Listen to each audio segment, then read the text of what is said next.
성경에서 사사기는 실패의 책이라고 불릴 정도로 이스라엘 백성이 철저하게 실패하는 모습을 보여주고 있습니다.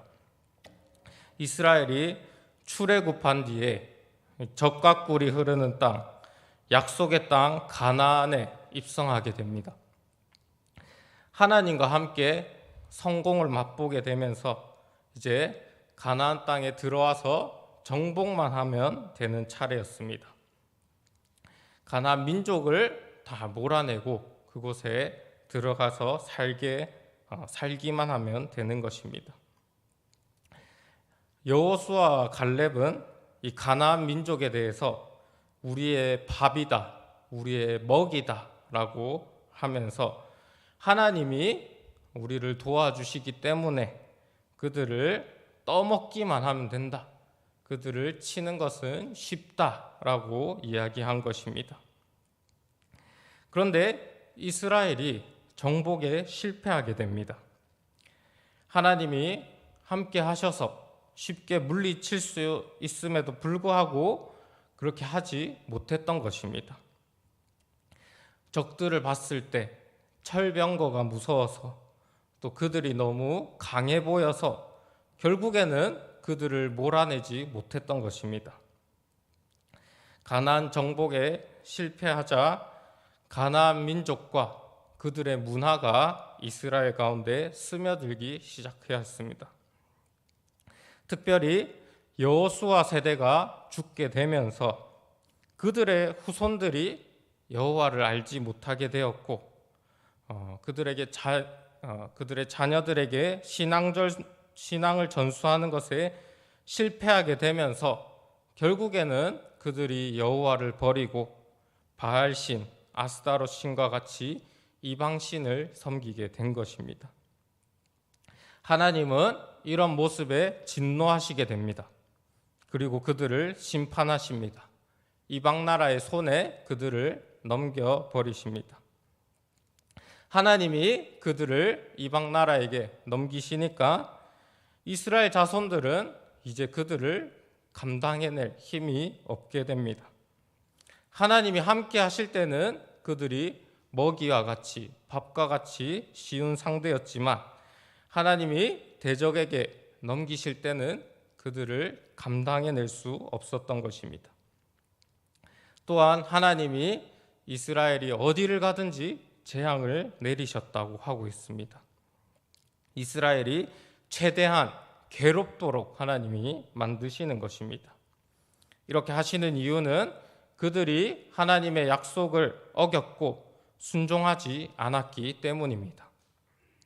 가나안 민족을 몰아내지 않고 그들과 동화되어서 우상 숭배를 하게 되고 또 음행을 저질렀기 때문에 하나님이 재앙을 내리신 것입니다.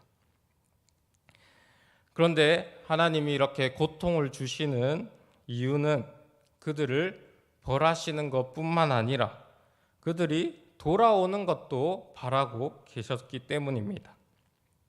그들은 하나님의 자녀이고 또 하나님의 백성들이었습니다. 하나님의 언약 관계에 있었기 때문에 하나님은 그들이 돌아오기를 바라고 계셨던 것입니다. 이스라엘이 고통을 겪습니다. 그 가운데 하나님을 바라보고 회개하고 돌아올 때 하나님이 사사를 세우셔서 그들에게 구원자를 보내셔서 이제 그들이 군사적 리더의 역할을 함으로써 국가적 위기 속에서 맹활약을 하면서 이스라엘을 다시 일으킵니다. 사사를 통해서 하나님께서 이방 나라의 압제로부터 벗어날 수 있도록 만드시는 것입니다. 이렇게 범죄하면서 하나님께 심판을 받게 되고 또 하나님 앞에 회개하게 되면서 구원을 받는 이 이스라엘. 그런데 구원을 받고도 다시 범죄하게 되고 또 범죄해서 하나님의 심판을 받고 다시 회개하게 되고 이렇게 심판받고 구원받고 이러한 반복, 이러한 스토리의 반복이 바로 사사기 말씀입니다. 그런데 이런 구조, 이러한 반복이 계속 단순히 반복되는 것이 아니라 이러한 반복 가운데 이스라엘의 타락이 점점 드러나게 됩니다. 점차적으로 이스라엘이 무너지는 모습을 보여주고 있습니다. 오늘 말씀에 나오는 삼손도 하나님께서 이스라엘을 구원하시기 위해 보내신 사사였습니다. 그런데 삼손이라는 인물은 힘이 세고 또 많은 블레셋 사람들을 죽이기도 하였지만 반대로 여자를 굉장히 좋아하고 또 자기 마음대로 하고 싶어 했던 그런 인물이었습니다. 이스라엘을 구원하기 위해 하나님이 보내신 사람 치고는 너무 마음대로 행동하고 또 빈틈이 많아 보였던 사람이었습니다. 그러면 우리가 이 삼손에 대해서 어떻게 이해해야 할까요? 능력은 굉장히 많습니다. 아주 강력합니다.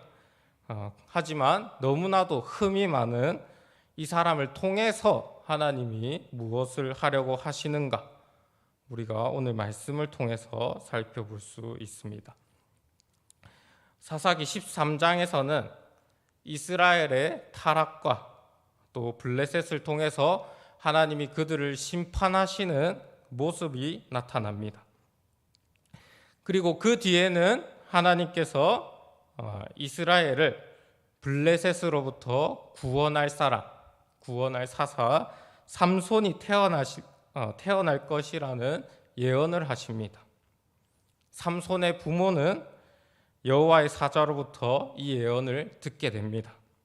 또한 삼손이 태어날 때 나실인으로 태어날 것이다 라고 들었습니다. 마치 이스라엘의 암흑기 가운데서 세상과 구별되어서 거룩하고 위대한 영웅이 태어날 것이다, 탄생할 것이다 라는 그런 기대감을 가지게 만드는 것입니다. 그런데 오늘 본문을 보면 그러한 기대, 우리에게 주시는 그 구원자에 대한 그 기대를 박살내버리는 그런 내용이 나타나게 됩니다. 우리 1절부터 3절까지 함께 읽도록 하겠습니다.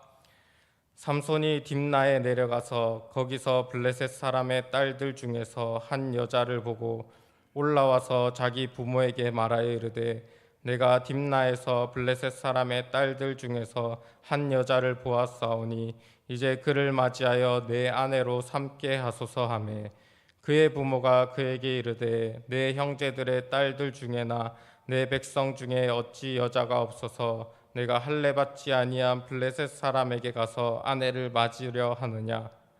삼손이 그의 아버지에게 이르되 내가 그 여자를 좋아하오니 나를 위하여 그 여자를 데려오소서 하니라. 삼손이 딥나로 내려갔다고 합니다. 딥나라는 지역이 삼손이 살던 소라라는 지역에서 그 지역보다 낮은 곳에 위치했습니다. 삼손은 자기가 살던 곳, 이스라엘 사람들이 살던 곳에서 블레셋 사람들이 살고 있는 딥나 지역을 내려다 볼 수 있었습니다.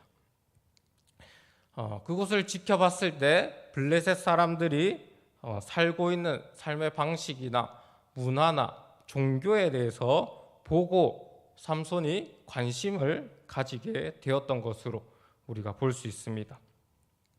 삼손이 관심을 가지게 되면서 딥나로 내려가게 됩니다. 그리고 그곳에서 블레셋 사람들 딸 중에 한 여자에게 빠져버리게 됩니다. 그래서 다시 자기 동네로 돌아와서 부모님한테 이야기를 합니다. 딥나에 가보니까 블레셋 사람 중에 정말 마음에 드는 여자를 제가 만났습니다.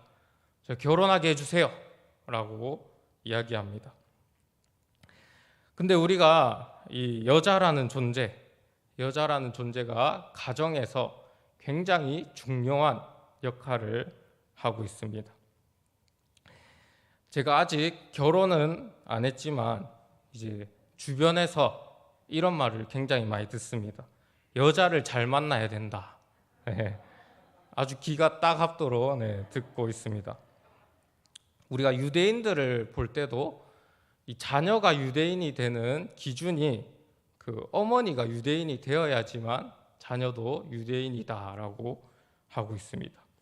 그만큼 가정에서 여자란 존재가 영향력이 있고, 그래서 삼손에게도 결혼할 여자라는 것이 굉장히 중요한 존재인 것을 우리가 알 수 있습니다. 그런데 삼손이 자기가 블레셋 여자를 아내로 맞이하려고 하고 있습니다. 블레셋 여자는 당연히 블레셋의 문화와 종교를 가진 사람입니다. 그런데 이 사사로 부르심을 받은 나시린으로 또 태어났던 이 삼손이 굉장히 충격적인 선언을 하는 것입니다. 우리가 창세기를 봐도 하나님의 아들이 사람의 딸과 결혼하게 되면서 그들이 타락하는 것을 볼 수가 있습니다. 삼손도 이방 여인과 잘못된 결혼을 하게 됨으로써 위기가 찾아오게 되는 것입니다. 삼손이 이 여자와 결혼하고자 하는 그 이유를 들어봐도 아주 기가 막힙니다. 우리 3절에 보면 내가 그 여자를 좋아하오니 라고 하고 있습니다. 이것을 원어로 살펴보면 이 여자가 내 눈에 보기 좋다라고 하는 것입니다. 한마디로 예뻐서 좋아한다. 예쁘기 때문에 내가 결혼할 거다라고 하는 것입니다. 물론 예쁜 것이 죄가 되지는 않습니다. 하지만 오로지 미모만 보고 그 사람이 어떤 사람인지도 상관하지 않고 예쁘기만 하면 내가 결혼하겠다. 심지어 그 사람이 이방신을 섬기고 이방 여인임에도 불구하고 그녀와 결혼하겠다라고 하는 것은 문제가 되는 것입니다. 당연히 이 삼손의 부모는 반대하였습니다. 하지만 이 삼손의 마음, 삼손의 그 욕구를 꺾을 수가 없었습니다. 그런데 이 일에 대해서 하나님이 어떻게 바라보시는지 4절에 언급되어 있습니다. 우리 4절 말씀 함께 읽도록 하겠습니다. 그때 블레셋 사람이 이스라엘을 다스린 까닭에 삼손이 틈을 타서 블레셋 사람을 치려 함이었으나 그의 부모는 이 일이 여호와께로부터 나온 것인 줄을 알지 못하였더라. 아멘. 삼손이 틈을 타서 블레셋 사람을 치려고 일부러 결혼했다라고 우리가 오해할 수 있습니다. 이 구절을 우리가 조금 정확하게 번역을 하면 하나님께서 틈을 타서 삼손이 블레셋을 치도록 하기 위한 것이다 라고 할 수 있습니다. 삼손이 블레셋을 치기 위해서 자기가 의도적으로 결혼하려는 것이 아니라 삼손은 자기 좋을 대로 결혼을 한 것이지만 이런 삼손을 통해서 블레셋을 치려고 하나님이 계획하셨다라고 우리가 이해할 수 있는 것입니다. 이런 삼손의 부족함을 또 사용하셔서 하나님이 이스라엘을 구원하시려고 하는 것을 우리가 볼 수 있는 것입니다. 이제 삼손이 본격적으로 자기가 원하는 결혼을 위해서 움직이기 시작하는 것을 볼 수 있습니다. 우리 5절에서 7절까지 함께 읽도록 하겠습니다. 삼손이 그의 부모와 함께 딥나에 내려가 딥나의 포도원에 이른즉 젊은 사자가 그를 보고 소리 지르는지라 여호와의 영이 삼손에게 강하게 임하니 그가 손에 아무것도 없이 그 사자를 염소 새끼를 찢는 것 같이 찢었으나 그는 자기가 행한 일을 부모에게 알리지 아니하였더라. 그가 내려가서 그 여자와 말하니 그 여자가 삼손의 눈에 들었더라. 아멘. 삼손이 딥나로 내려가서 그 여자를 만나러 가는 길이었습니다. 그런데 젊은 사자를 만났다고 하고 있습니다. 사자는 동물의 왕이라고 불릴 정도로 아주 강력한 맹수입니다. 사람이 만약에 길을 가다가 사자를 마주쳤다. 그 사자가 굉장히 사나운 상태다. 그러면은 살 수 있는 확률이 거의 0%에 가까울 것입니다. 사자는 달리기도 빠르고 또 한번 휘두르면 두개골이 다 부서질 정도로 아주 힘이 센 동물입니다. 삼손이 사자를 마주쳤는데 하나님의 영이 강력히 임하였다라고 하고 있습니다. 삼손이 죽을 위기에 처했는데 여호와의 영이 임하셔서 삼손이 사자를 염소 새끼 찢듯이 찢어버렸다라고 하고 있습니다. 사자보다도 더 강한 힘이 삼손에게 임하였던 것입니다. 우리가 이 사건을 통해서 알 수 있는 것은 삼손이 굉장히 강력한 힘을 가졌다는 것과 또 그 힘의 원천이 하나님께 있다는 것을 우리가 알 수 있습니다. 여호와의 영이 임하여서 손쉽게 이 사자를 찢을 수 있었습니다. 이렇게 삼손은 강력한 힘을 가진 그런 사람으로서 이스라엘을 구원할 사사로서 그 능력을 가졌던 것입니다. 그리고 딥나에 갔던 이 삼손이 그토록 바라던 여자를 만나게 되었습니다. 그녀가 삼손의 눈에 들었다라고 하고 있습니다. 이 삼손 스토리를 살펴보면 삼손의 눈에 대해서 많이 언급하는 것을 볼 수가 있습니다. 눈에 보기 좋기 때문에, 눈에 들었기 때문에 이 블레셋 여자랑 결혼하려고 하였고 그녀를 찾아가게 되었습니다. 이 모습은 우리가 사사기 마지막 절에 자기 소견에 옳은 대로 행하는 그 이스라엘 사람들의 모습을 떠오르게 합니다. 각자 눈에 보기 좋은 대로 행동하고 사사인 이 삼손까지도 그렇게 행동하는 것을 보여주고 있는 것입니다. 이렇게나 자기 좋을 대로 행동하는 이스라엘의 타락한 모습을 우리가 볼 수 있고, 나중에는 이 삼손이 눈에 보기 좋을 대로 행동하다가 나중에 눈이 뽑히는 것도 우리가 볼 수가 있습니다. 자기가 보기 좋은 대로 행하였다가 결국에는 그 눈으로 인해서 화가 임하게 된 것입니다. 어찌됐건 이 삼손이 여자를 만나고 그다음에 시간이 흘러서 다시 이 여자를 찾으러 갑니다. 그러다가 자신이 찢어 죽였던 사자를 발견하게 됩니다. 우리 8절에서 9절까지 함께 읽도록 하겠습니다. 얼마 후에 삼손이 그 여자를 맞이하려고 다시 가다가 돌이켜 그 사자의 주검을 본즉 사자의 몸에 벌떼와 꿀이 있는지라 손으로 그 꿀을 떠서 걸어가며 먹고 그의 부모에게 이르러 그들에게 그것을 들여서 먹게 하였으나 그 꿀을 사자의 몸에서 떠왔다고는 알리지 아니하였더라. 아멘. 삼손이 사자의 시체를 찾아갑니다.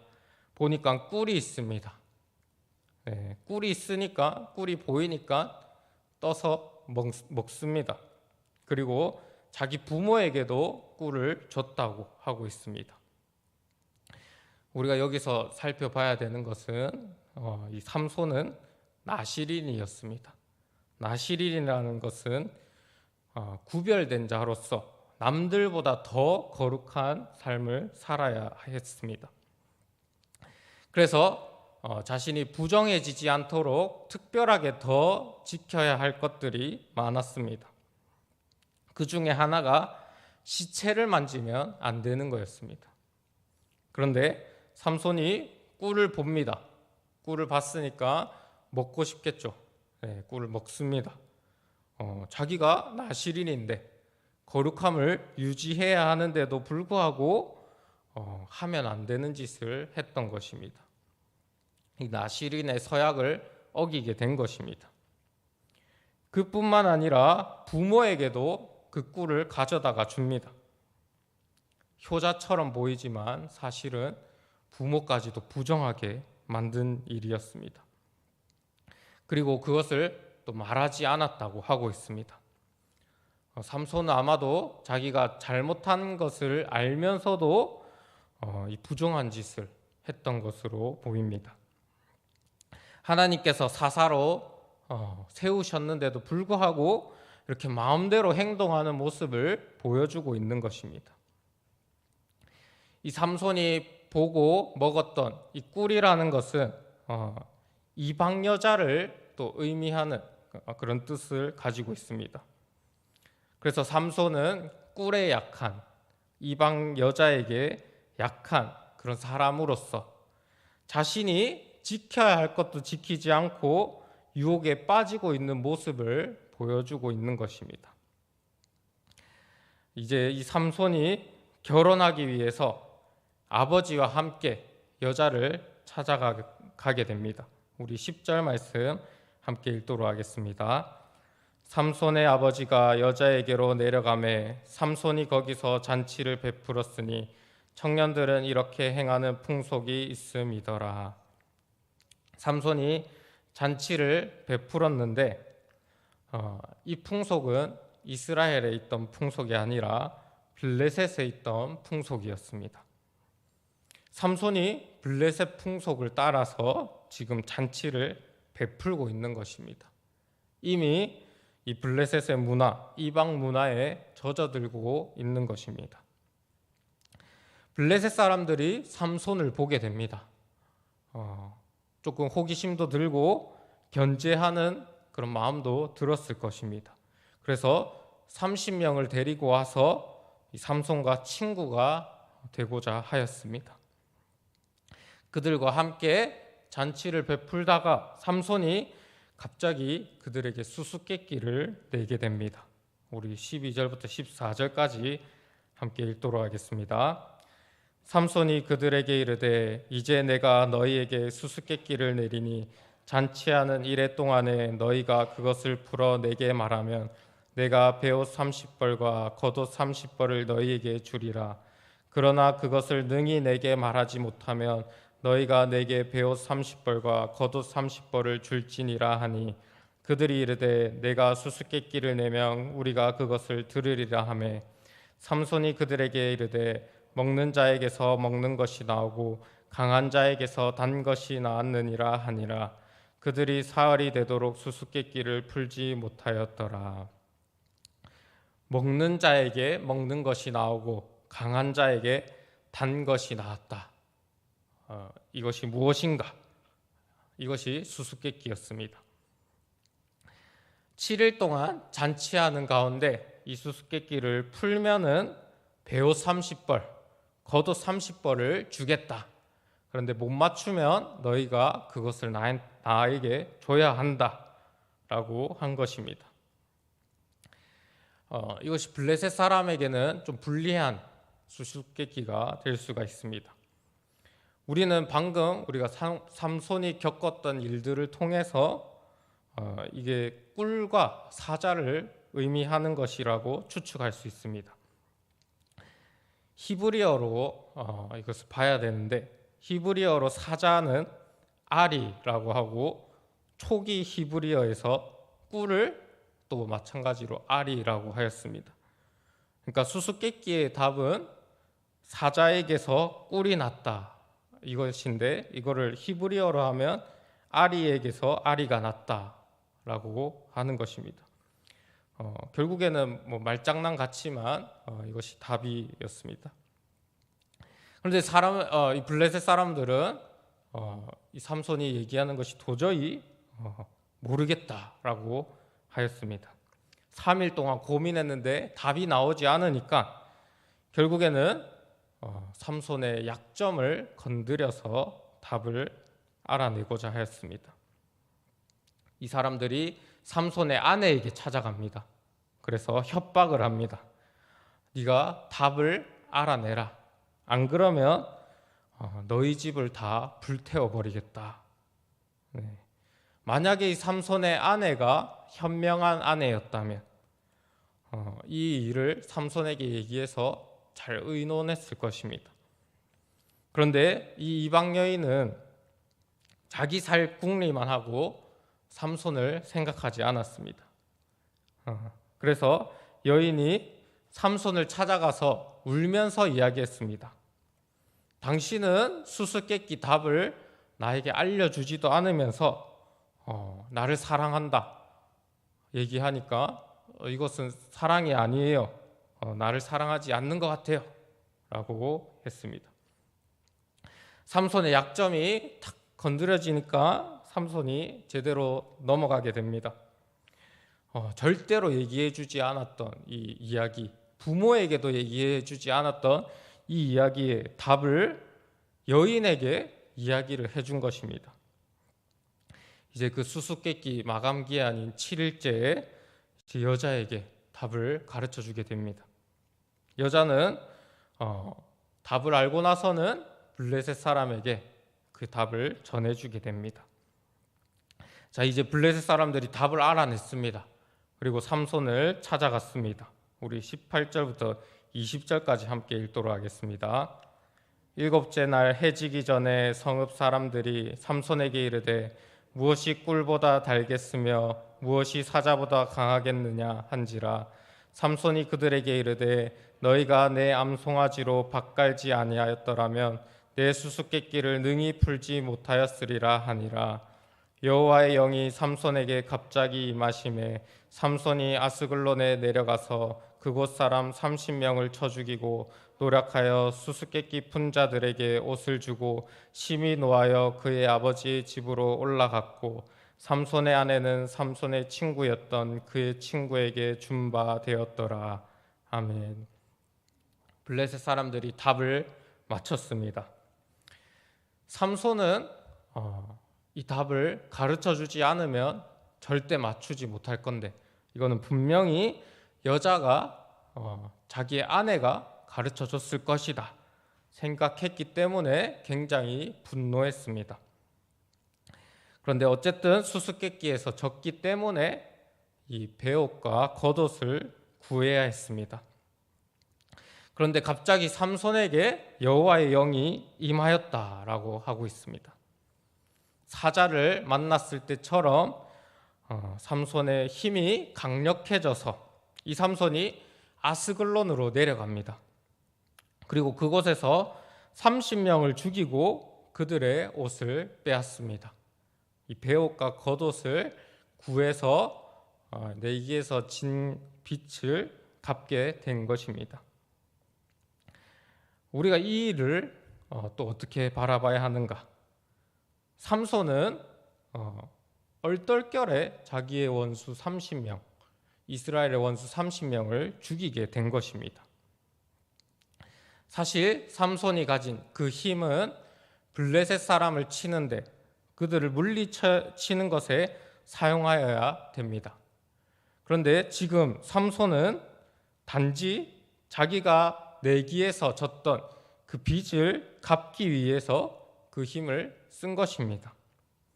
어떻게 보면 하나님이 주신 능력, 그 힘을 낭비하고 있는 것 같습니다.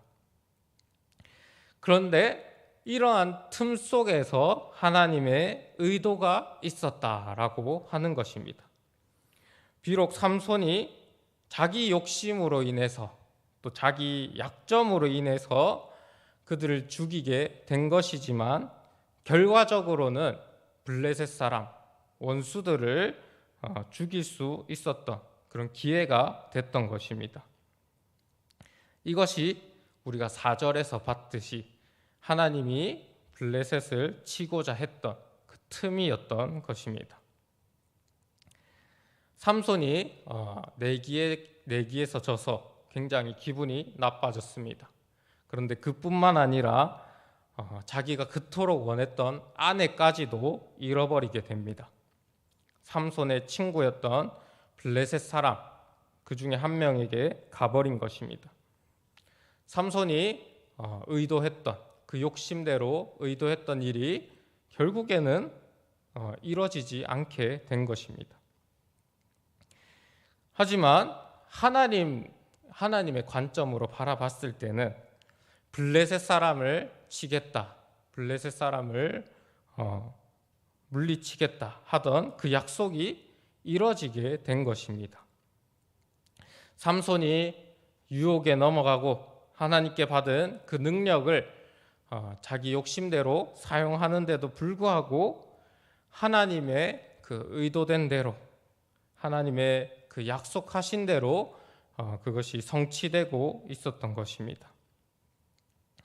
우리는 때로는 삼손과 같이 유혹에 약한 그런 인간의 모습을 보일 때가 있고, 때로는 우리가 봤을 때 삼손과 같은 사람들을 바라볼 때도 있습니다. 부족한 사람들 가운데 하나님의 일이 성취되고 있는가, 우리가 주변을 바라보고 환경을 바라봤을 때 의심이 될 때도 있는 것입니다.